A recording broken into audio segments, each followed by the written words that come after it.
It's 6 a.m. and we are gonna try and get some crocheting done before everybody wakes up.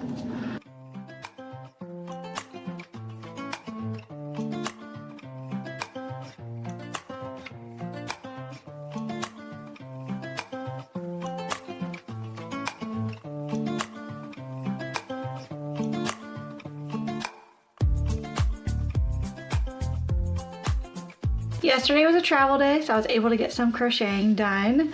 I was able to finish up one sleeve of my daughter's new sweatshirt. So now I'm going to be working on the body today.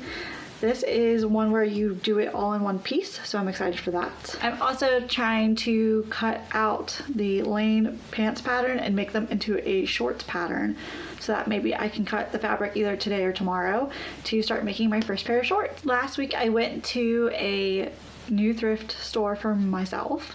It's not new to the area, but new to me.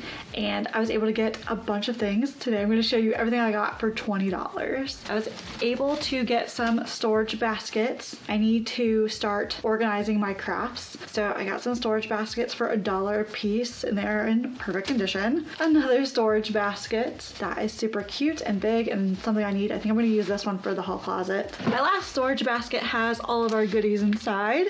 I am collecting fabrics of different material to create a garland of some sort for Christmas themed. So I got all kinds of different colors for that. I picked up this like old pillowcase because it just looks like it could be something really cute. I don't know, a top or a skirt or something really cute patterned. I just really like the pattern of it, and it was like 75 cents. So definitely want to see what I can make from this. I saw somebody make a cute lace like dress top out of a lace table cover. So I got this for only like $1 to try it out to see if I like it.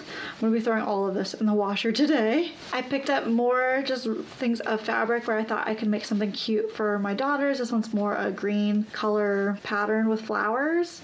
It was only $2 for a yard, so might as well try it.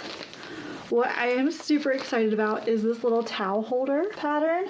I want to make the goose one. That's everything I got for $20 for getting all of my storage baskets and the Christmas garland material that I wanted, plus material to make my daughters a shirt or skirt, that one pillowcase to make a skirt or a shirt, and the lace fabric to make a dress.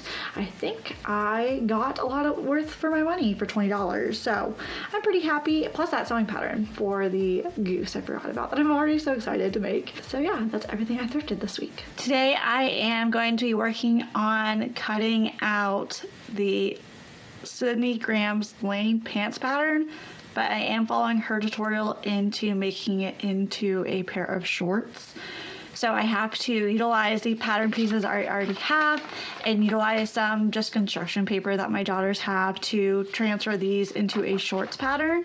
And then I'm going to cut it out of a thrifted bed set and see how it goes. Because for my first ever sewn clothing item, I didn't want to put too much stress on myself. So we're using some thrifted fabric and seeing how it goes. I know her pants pattern has pockets, but for this first attempt at shorts, I think I'm going to not do pockets just because I've never made a piece of clothing in my life. And adding pockets seems like something that might be more complicated than I want it to be right now. So I am going to wait on pockets until I've tested this out first. So then I just need to resize the front and back leg pieces and mirror them.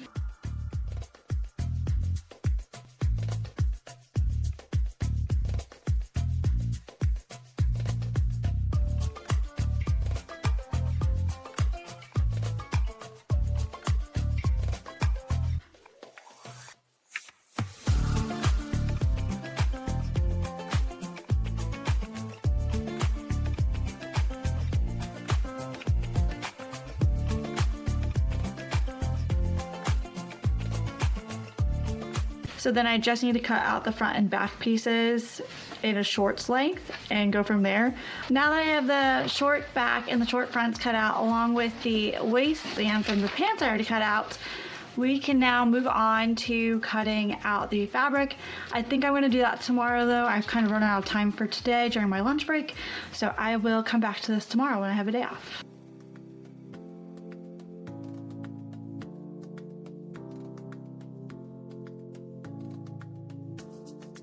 Hello, today we are working on the Lane pants pattern by Cindy Graham, but making it into shorts following her tutorial on YouTube. I am overly confident about how this might go. I'm so nervous. I've never made clothes before. I made gnome hats last month for our costumes and they were anywhere near close to perfect, and I thought this gives me the confidence to make clothes. So here we are. I cut out the patterns yesterday, so we are ready to go with that. And I've already thrifted this blue bed sheet, and we're gonna go from there. Definitely wanted to use thrifted material just because I have no idea what I'm doing. So if it goes wrong, I've only wasted a few dollars, and I can always try again. But I am hoping it goes better than I think. We are going to see, and we are going to start by cutting out the pattern. So we'll start there. I'm gonna start by laying this out. I know you're probably supposed to iron it, but that is just not something I want to do. And these are going to be pajama shorts, so if they are not perfectly unwrinkled, I will live with that. Okay. I want to waste as little fabric as possible. I gotta keep in mind where my cutting board is on this table. And I was supposed to get weights, but I will probably not do that right now. Probably the least amount of fabric waste I can get away with is right here. We have a pair of scissors, wonderful. We have a roll of tape, also works. We have a ball of yarn and another ball of yarn. Okay, I think this will work for now. At least keep it in its space for me to use the rotary cutter. Oh my gosh, I'm so nervous. My first cut, guys. Okay, gotta do it. I'm so bad at this. Do I do it this way or like the other way?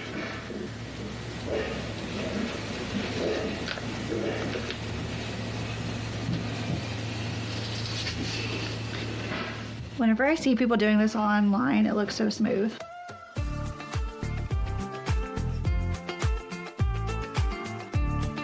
It's gonna be a little bit off because I'm not perfect at this.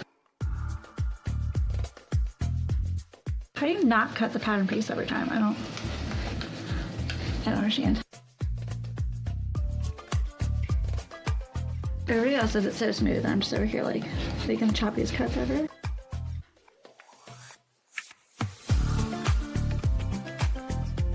Let's see where I missed. Okay. There we go. One whole piece cut. Yay! We did it. Oh no, okay. One piece. This is the front piece. Gotta remember that. Okay, now I have to mirror it and cut it this way.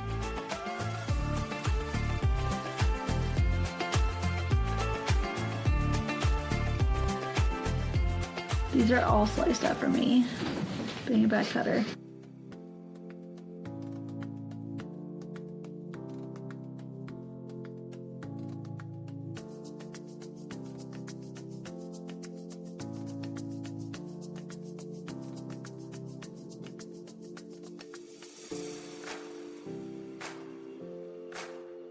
Second piece is cut out, yay. All right, we got the two front pieces done. On to the two back pieces. Now that I've finished cutting everything out, I now have to figure out how to piece them together. So I am going to watch a few more tutorials and probably go upstairs to cut out and sew anything else that I need to do because there's no plug down here. So I'm gonna have to move upstairs to do the rest. See you in a sec.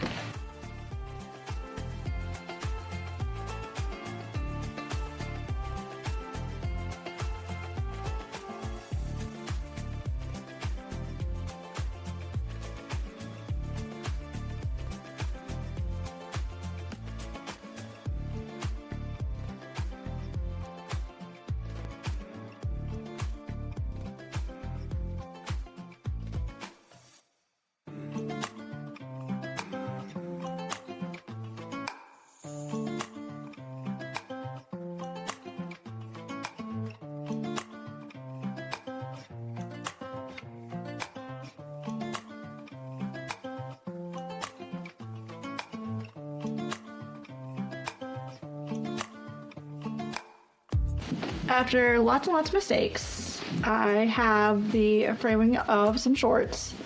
They're looking a little big for some PJ shorts, but I think they will do. We are going to add the waistband in and then do the hem. So I am going to cut the waistband elastic, thread that through, sew up the hole. I think we're doing an overstitch on the elastic and then doing the hem. Find my hole, that should be at the back. Here we go.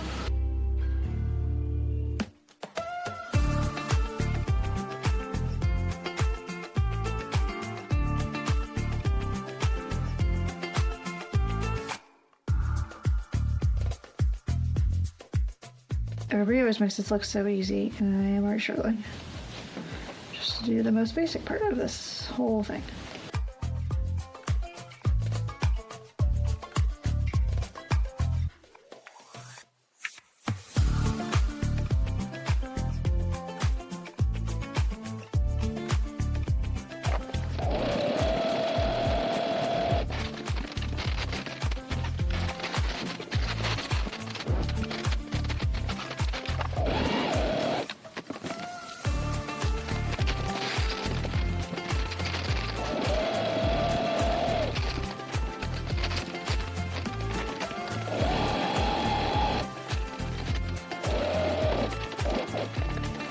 So I finished the boxer shorts. They do look like old man boxer shorts with this pattern, but I made my first pair of clothing and I'm happy that I tried it out. These were my tester shorts. I made a million mistakes, which is fine, and I will be wearing these as PJ shorts. So I've already heard some seams squeaking, so I'm a little nervous about that, but overall, I made myself a piece of clothing for the first time, and I am genuinely excited to see how many more I can make. I definitely want to try this pattern again. I made a lot of mistakes. I need to watch the tutorials like 7 more times before maybe trying again, but I made a pair of shorts. Like, what? That is pretty cool. Tonight I have to work on finishing up the girls' crochet sweater, so we are going to do some of that. I am halfway done with Brianna Kay's sweatshirt tutorial where she does it all in one go, and then we sew together all the ends as the last step. And I'm hoping this is a lot faster. So far it's been pretty good. I think I'm only 3 or 4 hours in probably total, so not so bad.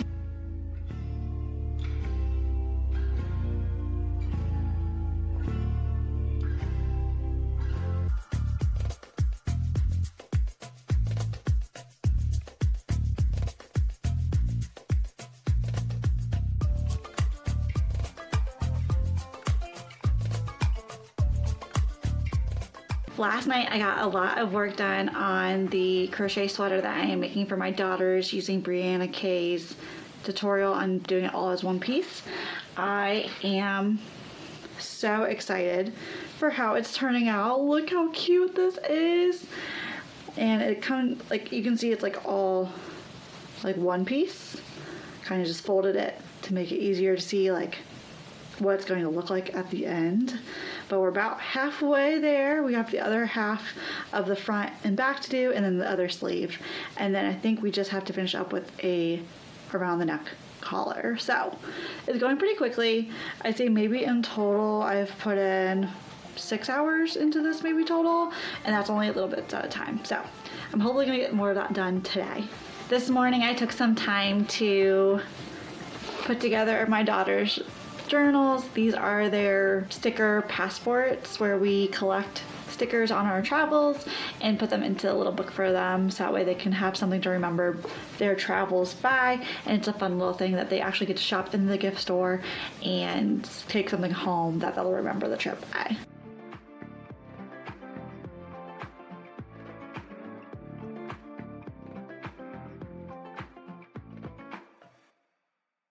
Yesterday we were able to stop at the pottery studio and pick up some of the work that was glazed in fire that I've been working on over the past month. So the first thing that I want to share is my yarn cow. She's so pretty and cute.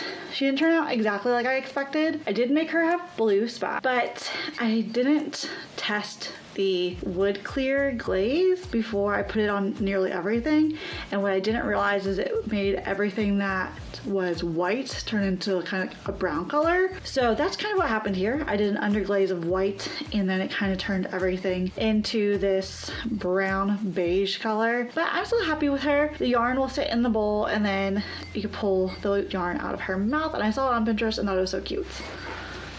The next thing I made was a pinch bowl, just a normal bowl, and then I made it have a flat bottom just to kind of be able to sit it a little bit better, but just for eating like dips and salsas and guacamole or whatever out of. I thought it'd be really cute, or just like a cute little snack bowl. It is a little bit heavier than I would like my snack bowl to be. I made the bottom a little bit too thick for my first one, but it's a learning process, and I'm really happy with this glaze color. I think I then went on to make everything in this glaze color because I liked it so much.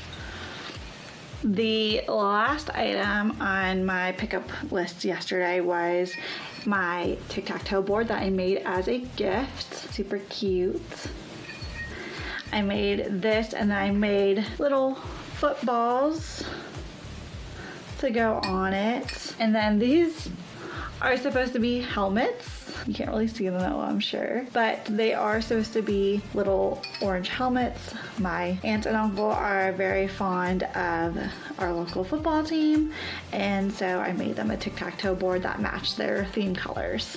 I've also been trying to keep up on my reading, so I finally got back into reading after taking a few weeks off to work on my gifts for the year, but I am doing the tandem read of Sarah J. Maas's Throne of Glass series. I am doing it on the Kindle though, because carrying these large books around sounds like a pain. So I got it on the Kindle, and I'm doing it that way. That's what I'm reading as a physical book. And then I'm also listening to The Woman They Could Not Silence by Kate Moore on audiobook. This book is so interesting. It's about a woman who is placed in an asylum by her husband for having the audacity to have a different outspoken viewpoint than him, and her journey to escape.